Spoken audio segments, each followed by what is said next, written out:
está nessa posição, mas toma cuidado com isso, vê que isso é legal, não chega a ser um SWOT análise, mas a gente coloca a nossa percepção. Então, uma pesquisa teve uma utilização muito forte, né? Desde que ela foi publicada, a gente deve estar atualizando até o final desse ano novamente. Certo? Sim. Com relação a isso, nossa experiência do lado negativo da leitura equivocada do cliente com relação ao quadrante mágico. Então, caso real. Temos lá contrato em 10 países aqui na América Latina. O total de países que nós atendemos são 12. Tá? São mais de 30 mil usuários. Aí tem uma RFP que sai lá nos Estados Unidos,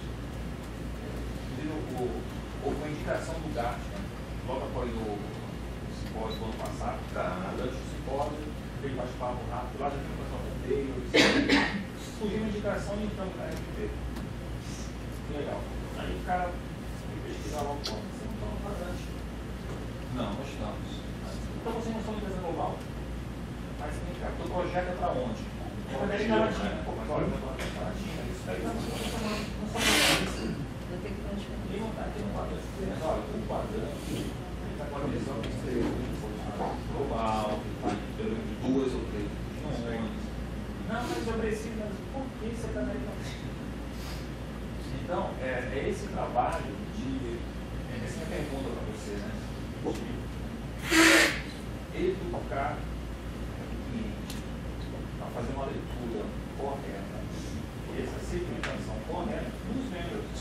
Porque, por exemplo, mesmo que em junho agora eu saia aqui no Market Scope e não apareça no quadrante global, pode ser o cliente sempre tem essa leitura, considera uma situação, só um caminho. Para mim, estrategicamente, eu nem quero aparecer ali, por quê? O quadrante de mobilidade, quando coloco ali, sei lá, tecnologia, eu não sou professor de tecnologia. Tem lá de SFA, eu não quero ser reconhecido como uma empresa que tem produto de SFA. Eu service manager, coisa desse tipo. Eu quero estar aqui, porque ali tem uma informação mais detalhada. Só que o meu público está consultando esse material para fazer a lista de concorrentes, talvez de maneira consumir corretamente. Só uma pergunta, o processo é o mesmo de análise? Scope ou quadrante? O processo de conhecimento é o mesmo. É o mesmo. De conhecimento. As análises são diferentes. Vai se avaliar um pouquinho diferente. E aí quando eu falo processo de conhecimento do Gartner, eu falo bem. Não, sim, a análise. Ok. Desculpa, só estendendo a minha pergunta até para você completar. Há uma opção de quem submete em não estar no quadrante e se manter no Market Scope, ou isso é uma questão do analista definir? Isso está um pouco mais alinhado com a agenda de pesquisa do analista, ou seja, o analista pode tomar essa decisão, mas ele vai sempre pedir autorização do vendedor. Então, por um acaso, você teve várias interações com o analista do Gartner, fez um vendor briefing, usa o nosso serviço no dia a dia ou não, mas enfim, os analistas já conhecem um pouco mais da empresa. Tem uma agenda de pesquisa, os caras olham e falam assim, pô, vamos avaliar essa empresa aqui. Então, a primeira coisa, vão entrar em contato com você. Vão te pedir mais informação, enfim. Né? Quero que desperte o interesse do analista, e esse despertar o interesse tem 2 fatores. Como é que está a agenda de pesquisa dele para aquele ano? O quanto de informação o Gartner já conhece um pouco da empresa de você. Então eles vão entrar em contato, pedindo mais informação. Então, nesse momento, você tem essa interação. E aí você pode ter essa argumentação com o analista. O Gartner não publica nenhuma informação de nenhum vendor sem o prévio consentimento. Tudo que é publicado é compartilhado. Por exemplo, o Vendors, né, esse que eu estou acompanhando agora no Brasil, está sendo uma experiência bem bacana para mim. A cada release, então o analista fecha, né, a informação do determinado vendor, submete para o vendor, fala assim, pô, analista, aqui você se enganou, cara, não era X milhões, é Y. Então tem essa avaliação. E aí tem a autorização, óbvio, do vendor para que a gente possa publicar. Então você consegue interagir ele fala, cara, para mim eu não tenho interesse, eu não quero ser publicado no quadrante. Provavelmente o analista vai te fazer várias perguntas, porque geralmente é o contrário, né? Mas óbvio, dependendo da estratégia ou da motivação, pode ser que, como você está comentando, outros vendedores também não queiram estar vinculados. Eu tive uma experiência recente, uma coisa que está se internacionalizando já há alguns anos, e a preocupação dele é, se eu for para o quadrante, talvez eu esteja aqui, e aí vai na linha do que você acabou de perguntar. Então, aí o end-user pode fazer uma leitura equivocada sobre a minha empresa, sobre as minhas informações. E aí o que eu tenho... Tudo bem? Não, isso não. Eu estou de acordo com ele. Para quem vê o quadrante, o cara não sabe ver. Em geral, o cliente ele vê lá o lado superior direito. Eu queria comentar o seguinte. Se você for cliente grátis, você está utilizando o serviço no dia a dia, está interagindo com os analistas, você pode solicitar um parecer do grátis. Eu comentei muito das conversas com os analistas, né? As nossas INCREs, 300 e tantas mil reuniões. A gente faz INCRE por escrito. Então, o que é INCRE por escrito? Você pode comentar uma pergunta para a gente e falar assim, considerando um projeto X para uma empresa da vertical Y, onde eu tenho que atender A, B, C, D, F, G, nos países Y. Você faz uma pergunta contando aquele cenário da sua oferta. A recomendação do GAT é para que esse determinado cliente compre só de empresas que estejam no quadrante de líderes, empresas que sejam globais, e aí o analista vai colocar, e a opinião do GAT não muda. É a mesma opinião. Para o end-user, quando a gente fala com o vendedor, é a mesma opinião. Então, muitas vezes, a gente tem a habilidade de fazer uma boa pergunta, nos gera um excelente contra-argumento na hora da oferta. Ou seja, para todo mundo, você pode utilizar, é seu, o documento é seu. Você pode pegar aquele documento e levar para o teu cliente. Tem talvez o mesmo peso, que a análise que o teu cliente está fazendo junto com os analistas. Na verdade, não está fazendo com o analista, né? Ele está só olhando o documento lá e às vezes o que acontece, né? Essa ferramenta da gente poder ir fazer uma pergunta escrita no documento e entregar para o cliente, ela é interessante, porque muitas vezes não, eu vi poucas situações, mas já vi, do end-user usar o nome do Gartner para dar uma desculpa ao outro bem. Não é bom não. Mas nem perguntou para o Gartner qual era a opinião do Gartner, em cima da proposta, em cima da oferta. Então, você se antecipa muitas vezes, vem até nós, usando o serviço que você vai usar no dia a dia, serviço de pesquisa, serviço de aconselhamento, dos nossos analistas. Monta uma boa pergunta, a tendência de colocar uma boa resposta. Lembrando, a opinião é sempre a mesma, a opinião não muda. Tudo bem, gente? Marcelo, por favor. Essa questão da pergunta é só se você já figura em algum documento ou se o Gartner reúne informações. Não necessariamente. Não? Não necessariamente.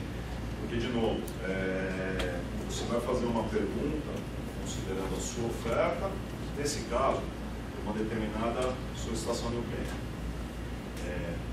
Eu já tive algumas situações do vendedor se antecipar, quando ele recebeu a RFP, começou a fazer o trabalho normal dele ali, do dia a dia, com tipo de oferta, com produtos, enfim, e ao mesmo tempo dispara algumas perguntas. Na verdade, dispara antes, eventualmente, conteúdos. Pô, eu estou atendendo aqui, tem um toolkit que eu posso usar, vamos validar minha oferta aqui, meu portfólio e tal.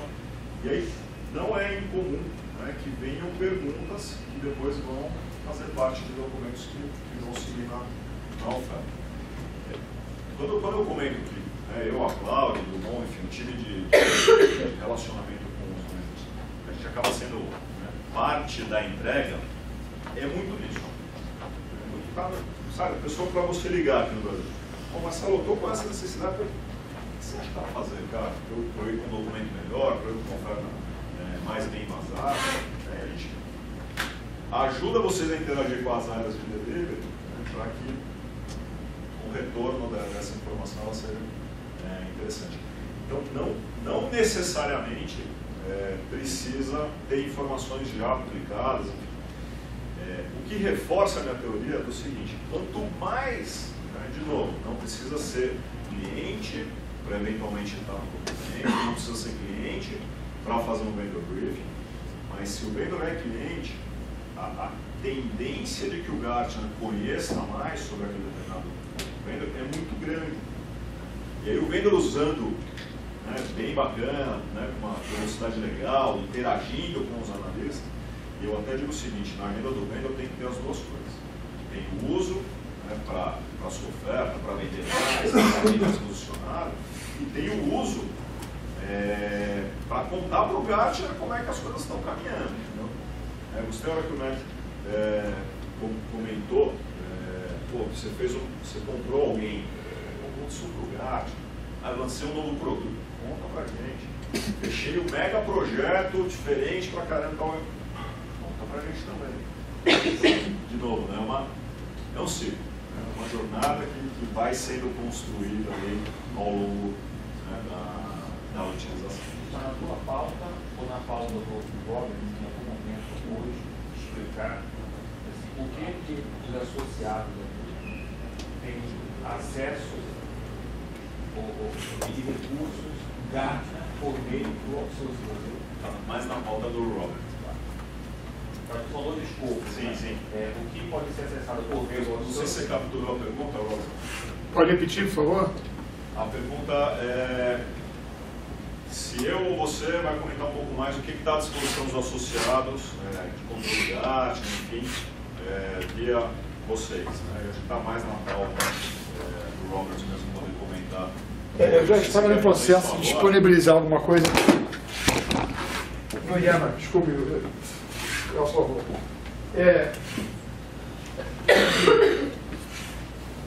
A relação do Brasil aqui com o Gartner é uma relação que ela está muito dirigida dentro do escopo que lhe é permitido pelo tipo de funding que o projeto recebe. O projeto do Brasil IT recebe um funding que vem da Apex. E a Apex, pelo seu mandato, enquanto uma agência de promoção de exportação, esses dinheiros que são aplicados, digamos, são assim, carimbados, né? Eles só podem ser utilizados para algumas finalidades. E essas finalidades são normalmente relacionadas a eventos ou processos de comunicação presencial, seja evento, delegação comercial, projeto comprador, projeto vendedor. Quando você quer aproveitar outras ferramentas que o Gartner oferece, elas normalmente não estão nesse ensejo do funding que o Brasil IT recebe. É inclusive uma reivindicação que tem sido feita para que a gente possa ampliar esse tipo de ação. Eu sei que agora com a nova diretoria, parece que eles estão mais sensíveis a contemplar como é que eles são mais flexíveis na utilização desses recursos. Mas, por enquanto, a relação que a gente consegue manter com o Gartner está muito direcionada a eventos. Né? Sem dúvida nenhuma, que seria muito mais benéfico a gente poder aproveitar a família de ferramentas que o Gartner oferece para poder fazer um trabalho mais de médio e longo prazo. Porque o evento tem uma característica muito boa, comunicação presencial, hi, how are you doing, né? Imediato, mas não te dá a sequência, né? A continuidade, que também é fundamental. E a gente tem batido muito em cima do pessoal do projeto para que eles sensibilizem em relação a isso. E a gente tem uma expectativa que vai mudar, mas nada é garantido. Né? No ano passado, no final do IT Expo, o Fernando conversou com o Matt e ficou se disponibilizar algumas ferramentas para a gente. Talvez quem saiba disso com mais detalhe, porque foi o Carello que conversou com o Matt, foi o Fernando Carello, que deve ter mais informações. E foi ao final do IT Expo, eu estava ainda presente e vi um pedaço da conversa. Matt? How's your Portuguese, Matt? So, I know if I was translating to you. So you see, they're asking how much more does our relationship currently, which is only under events, right? The whole Brazil IT program is not a customer for the research or consulting division, but how can, within the events package, we also benefit of some type of information from research unit? Did you remember last year on IT Expo, at the end of the event, Cariello asked you some tools, something, and you promised him to send some I don't know, research or something. I was beside, I was talking with you too, and we are asking the same things here. Whatever Fernando asked me for, he probably got it because he wanted the elevator if he didn't get it. But with respect to the research and all that, Gartner's very clear with the way it's sort of church and state with respects to research and events.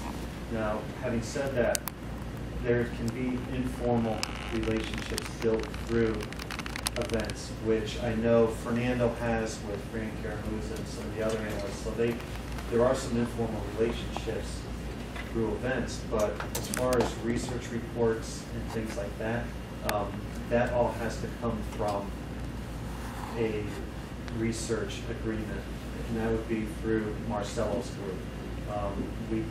We can provide certain things, but really not what they're asking for. Okay. So did everyone understand what he said? So whatever we have had as experienced in the past came from a direct relationship of a Brazil IT representative at a time and place that took Swinging IT Expo, I guess. But it's not an ongoing type of relationship.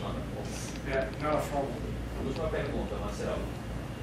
São diferentes tamanhos de empresas aqui representadas, portos financeiros, etc. A gente está nessa brincadeira com o gato, né? Não é brincadeira. Então, até para gerenciar a expectativa também das pessoas. Inclusive a minha. O formato de trabalho com o gato é sempre uma empresa, um cliente, ou podemos fazer grupo de empresas que você tem um cliente. O Brasil aqui poderia ser cliente? Não, então, por exemplo, eu tenho interesses em comum com a Saboia, com o pessoal aqui da isso, em estratégias comuns, mercado comum, podemos atuar em conjunto para compor uma solução. No lugar de eu ficar pesquisando investimento, para pegar a vida pesquisa que eu preciso, é muito mais fácil nós estarmos juntos, recorrendo ao GARP para nos prover essas informações. É essa aproveitando, por exemplo, uma análise da própria ação das empresas, que isso é um negócio interno, que talvez não caiba a gente discutir aqui, mas uma análise do GARP e da própria ação Brasil IT. O licenciamento pessoa. Amanhã, individualmente, a gente pode, eu tenho certeza que a gente tem tamanhos de serviço que podem interessar. Tem cliente que fatura 6 milhões de reais por ano. Tem cliente que lá começou com a gente faturando 2. Óbvio, né? A gente tem clientes gigantes. Então, o negócio que tem é o seguinte: a gente atende indivíduos, tem na corporação. Então, a gente tem clientes que têm várias licenças. Não me ocorre agora nenhuma forma da gente fazer um atendimento. Peraí, você está implicando aqui o modelo do computador, né? Licença estação.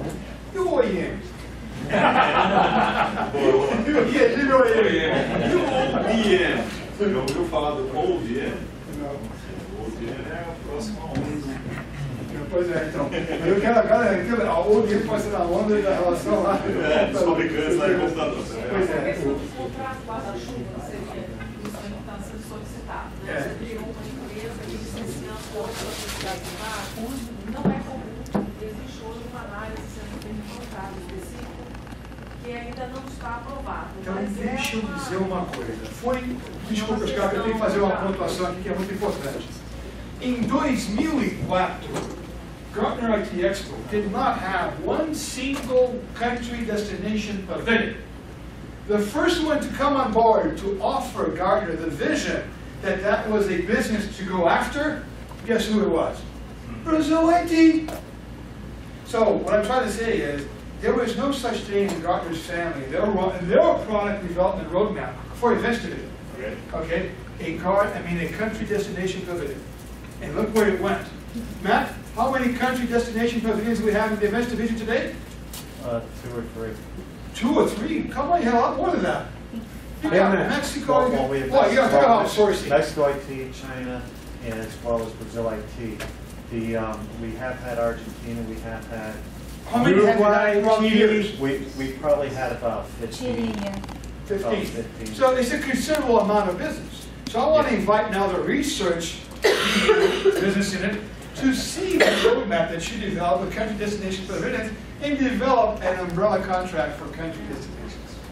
Não, não é esse ponto, mas essa questão do contrato guarda-chuva está sendo avaliada. Eu estou falando o seguinte, produta isso, porque o próprio Brasil IT ajudou a produtar nada disso. Então a gente quer começar aqui, ser pioneiro mais uma vez, e sugerir ao Gartner para produtar alguma coisa na área de research. O que o Júlio falou, faz todo sentido. Sendo que se você pegar o trabalho de uma forma colaborativa. E você veja o seguinte, né, o trabalho do Gartner nos Estados Unidos, na tua área, na tua divisão, é bem mais fácil, porque quantas empresas de médio porte você tem lá? Centenas. Que faturam o quê? No mínimo, baixo de 200 bilhões de dólares. Até 2 bilhões. Pega essa realidade para a de TI aqui no Brasil. Então, baixa a chave. Você tem, então, uma quantidade muito maior de empresas de tamanho muito pequeno. Então, eles nunca vão ser seu cliente. Mas, espera aí, se eu conseguir trazer eles para o guarda-chuva, eu começo a ajudar eles, inclusive, a acelerar o seu crescimento e me tornar um cliente indivíduo. Quer dizer, invisto no guarda-chuva primeiro, para depois fazer o spin-off do individual. Viu, Marcelo? Talvez não avaliar as empresas dentro do programa, mas os programas. Porque muitas vezes a gente já assistiu várias vezes falando do Brasil, né, o Robert teve quase todas essas vezes, para as empresas que estão presentes, eles querem saber qual é a qualidade daquele programa e das empresas e como o programa qualifica as empresas que estão indo para fora. Então, por exemplo, ok, você tem lá Taiwan indo nesse evento, já vi Taiwan, Uruguai, China. Qual é a qualidade desse programa, até para que o teu cliente que esteja lá, o end user, ele saiba qual é a visão do Gartner dos programas que estão indo nos eventos. Eu vou lá. Como é que você me qualifica? Meu logo aparece. Eu estou debaixo do evento do Gartner. Você me qualifica? Se o teu end user está lá dentro, ele vai me ver. Ele pagou para estar lá. Então você está me patrocinando. Você tem que ter alguma avaliação a respeito disso. Eu não apareço no Magic, no Market Scope, ok. Mas eu estou dentro do teu evento. De alguma forma ele vai associar. Eu uso dessa forma. Tem que usar. Eu uso dessa forma. Agora, não é difícil para vocês, como Gartner Global, avaliar os programas dos países. Faz muito sentido. Algum de vocês já teve acesso a uma proposta comercial do Gartner?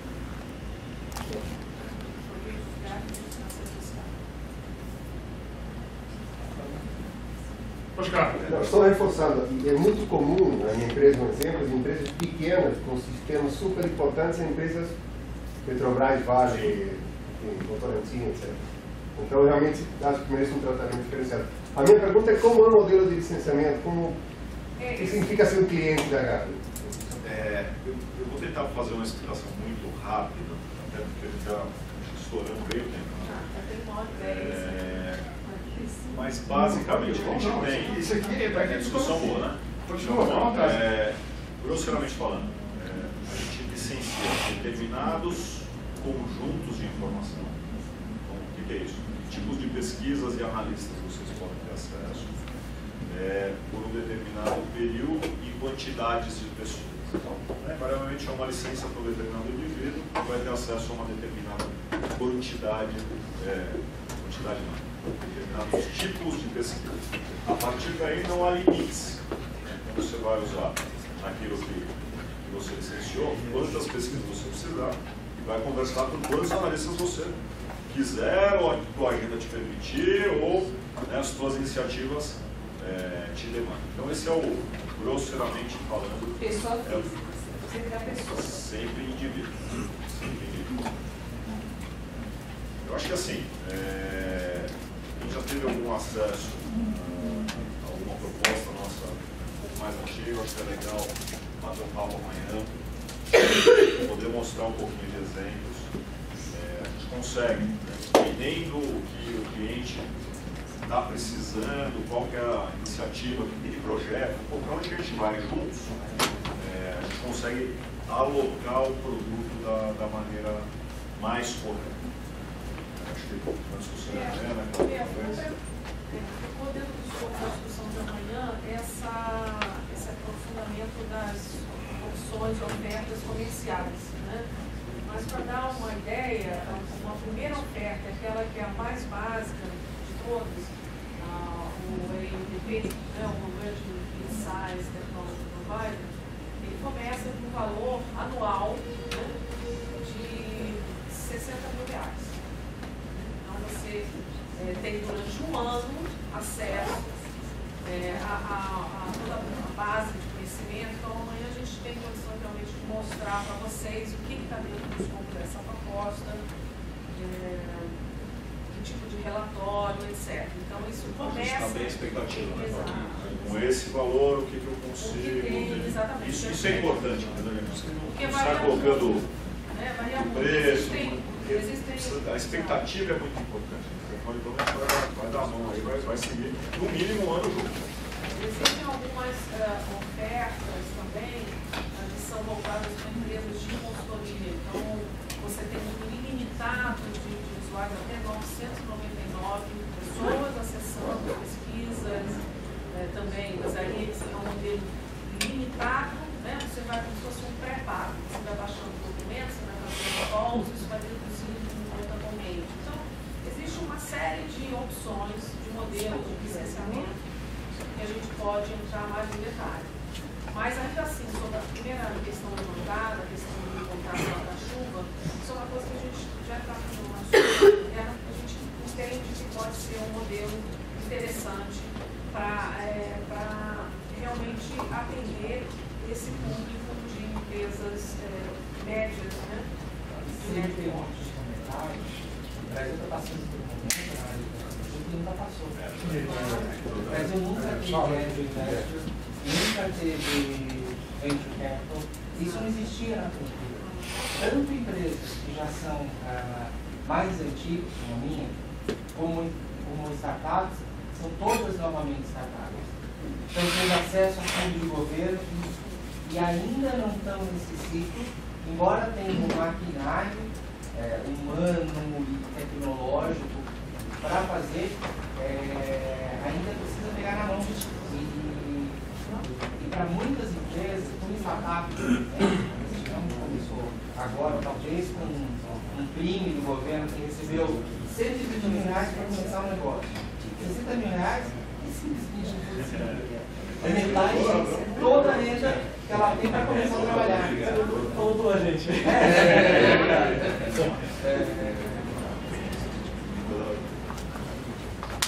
Marcelo, qual seria o processo?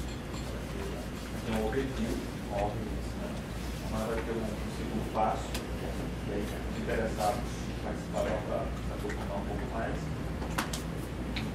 Aí nesse caso eu vou falar que eu deve ser eu acho que seria bastante interessante o ciclo da empresa, junto com o diretor de estratégia de marketing, sobre o mercado, juntos tivesse um papo com vocês para passar um plano.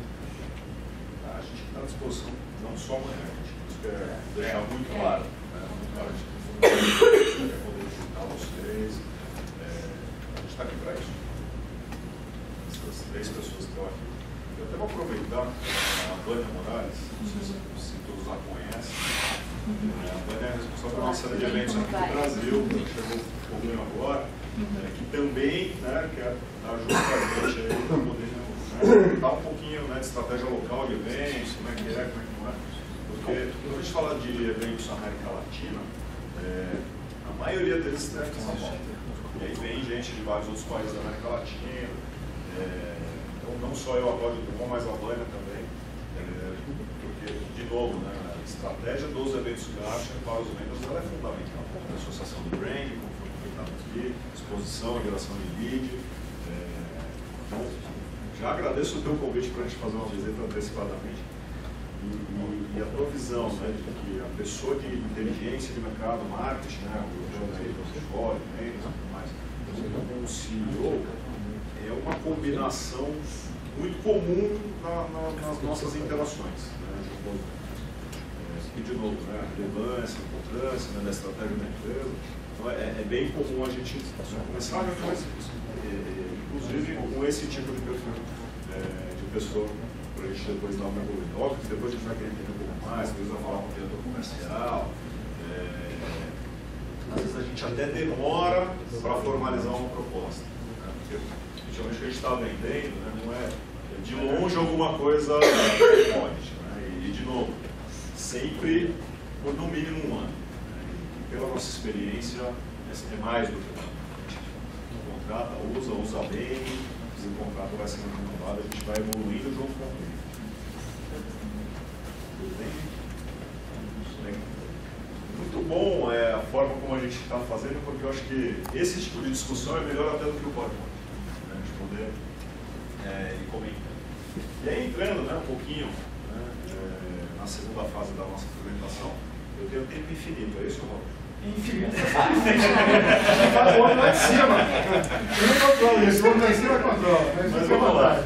Eu acho que, assim, do que eu tenho para mostrar para vocês daqui até o final, talvez a gente já tenha coberto muito, né, do que nessa forma interativa que a gente conseguiu fazer hoje. Então, quando a gente fala de áreas de cobertura, efetivamente, tem uma arrogância no comentário, mas a gente cobre todas as áreas de tecnologia. As mais novas, talvez com menos profundidade, mas você vai encontrar informação e analistas para conversar efetivamente sobre qualquer tema de tecnologia da informação. E aqui o detalhe, né, das indústrias, lembrando que atrás das indústrias, a gente tem esses grupos de analistas que vão poder nos ajudar está o mercado de healthcare nos Estados Unidos, muita regulamentação, como é que é a proteção lá, falar coisas especificamente sobre cada uma dessas atividades. E aí, a gente falou de muita coisa, né? A gente falou dos eventos, a gente falou das verticais, falou dos analistas e falou das pesquisas. O que a gente entrega, efetivamente? Então, a gente entrega o conteúdo grátis, eu faço que vocês acessem os nossos canais. Esse acesso ele se dá em 99% dos casos através do Gartner. Eu acho que vocês, por estarem tendo associação, já têm um relacionamento com a gente, acredito que já entraram no portal alguma vez. Vocês podem criar um usuário genérico, não de cliente, óbvio que não vai te dar acesso a muita coisa, mas ele te dá acesso, por exemplo, a alguns web. Então, eu recomendo que vocês criem usuários lá no nosso portal. Cada usuário que criar vai cair um link para algum de nós aqui. Mas que vocês possam ali, né, já ter uma ideia, né, de como é que é a informação. E os webinars são fontes de informação belíssimas. Eu, antes de ser um funcionário do Gartner, eu estava contratando o Gartner. E aí acabou acontecendo um processo ao contrário, o Gartner me contratou. Mas eu usava muito o webinar naquela época. Lembrando que eu era um vendor, né, talvez parecido com muitos de vocês. Tem vários exemplos, né? O Socialcast, o Market exemplos, né, de pesquisa que a gente publica e aprende, né, com outras áreas que não só TI, business, né, por exemplo, de CRO Advisor, os quadrantes, o SWOT, a gente falou um pouquinho, né? Os meus exemplos vão ser esses, né, grandes fabricantes, avaliação do vendor, aqui um exemplo de vendor rating da Microsoft, a gente falou um pouquinho de mobile, né? MD. Criar um material de mídia, referenciando as ações da 24 horas. E eu vou te explicar como é que é esse processo. Você monta o seu documento. Você vai fazer uma peça de marketing. Então a minha oferta é assim, porque conforme o Gartner falou que o MDM está crescendo para lá, para cá, para segurança, criar bolha no tablet. Você submete isso, né, no e-mail que se chama pull request. o seu documento, ele tem que ser em inglês. E aí o que é o problema? Você precisa mandar a pesquisa que deu origem àquela informação antes. Então, se você não obter aquela pesquisa participando de um evento, né, que é uma fonte, Para mim é claro. o webinar vale. O webinar vale. Para comunicar as coordenadas. Se você achar um webinar, ele pode ser utilizado. Porque senão a gente esbarra de novo na questão de ser cliente. Ou seja, o termo pode ser usado. Pode ser usado. Exatamente. E é tão simples quanto o e-mail, tá, gente? Tão simples. Não, é Cold. Depois a gente complementa isso, Cláudio. Isso. O processo. Isso está no Gartner.com, vocês vão achar lá. Vendor Briefing Process, Code Request Process. Gente, é tão simples quanto enviar o e-mail. O que é o detalhe? Você tem que produzir o seu documento em inglês, porque quem vai fazer essa avaliação e a autorização é o grupo americano. Pode ser. Você publica em português. Eu até recomendo.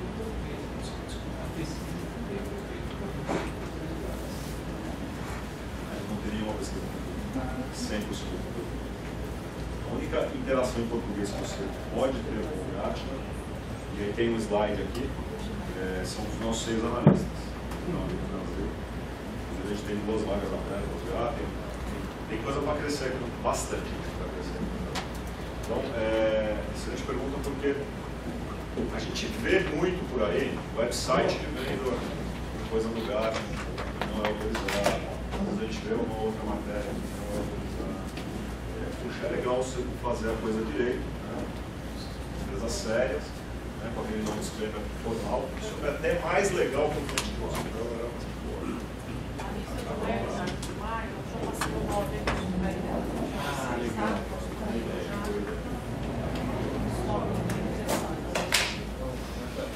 Essas informações são atualizadas pelo menos todo ano.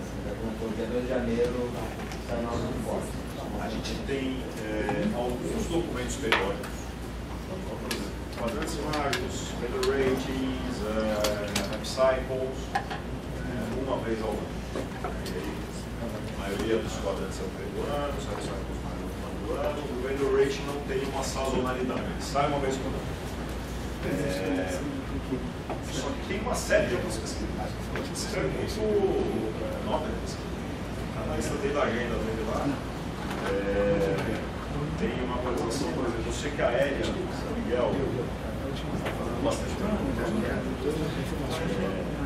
Ela tem uma agenda para esse ano para a América Latina de algumas informações sobre Smart City. São Paulo, Rio, São Francisco. E ela veio falar comigo, você tem clientes aí na área de mobilidade, que estão com uma solução. Aí eu, tem empresa A, tem empresa B, pede esses caras marcarem um call comigo, ligação ao cliente, eu quero ouvir. Então, dentro da agenda do analista, ao longo do ano, ele vai publicando notas de pesquisa que não necessariamente são as metodologias mais conhecidas. Tchau, tchau. Até amanhã. Quer dizer, até amanhã, para cá. Então, não sei se eu te respondi. Na verdade, quero complementar a pergunta. Mesmo as informações, quando ele chegou 2 de janeiro, né, isso é um reporte atualizado, ou seja, o reporte do ano anterior passou a ser desatualizado, mesmo esse não é aberto para quem não.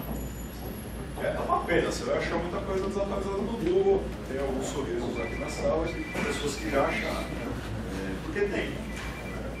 Infelizmente, a pirataria ocorre até nisso. Você vai achar coisas mais antigas. Você vai achar quadrante mágico. Deve ser oficial, né? Porque quem está fazendo já tem o privilégio de ter É que a característica da filosofia ela é diferente. Somos uma empresa de informação. Muitos dos documentos, não é porque ele é de um ano anterior que ele deixou de ter relevância. Então, a gente até, às vezes, em papos, nas interações aí com os nossos analistas, invariavelmente, depois que termina o call, conforme foi o call, ele manda uma sugestão de alguns documentos. E às vezes chega um documento de 2010. Assim vai olhar assim. super relevante isso, ou até de uma forma comparativa. A gente falou de uma tecnologia lá em 2010, como é que ela evoluiu em 2011, como é que ela está agora, como é que ela vai ser depois. Nós, super vendor, free user também, é interessante ele olhar, né, nesse espectro de evolução da informação. Mas infelizmente você não vai encontrar nada oficial disponível que não seja no Caixa Econômica. Eu posso concluir então que quero que o resultado final, todo o sendo que lugar de geração de negócios. Exatamente. Essa geração de negócios pode ser por meio da divulgação do nome da empresa no relatório, pode ser a empresa citando na pesquisa do lugar que referencia, reforça até a estratégia de produtos. Olha, a minha oferta está em linha. Mas chega inclusive à situação da indicação. No sentido de você ter um cliente e olhar para o projeto X, precisa um processo da lista de empresas que é interessante mais Isso é muito comum e eu vou até expandir na língua deles como agora há pouco, do momento Brasil. Estarem investidores, estarem investigando, isso é comum. Brasileiro, né? Muitos clientes internacionais, e aí vocês vão se lembrar que a gente tem uma área para investidores em tecnologia. Eu quero ir para o Brasil, é melhor eu comprar alguém, abrir um escritório, se for abrir um escritório lá em São Paulo, no Rio. Nos fazem essa pergunta.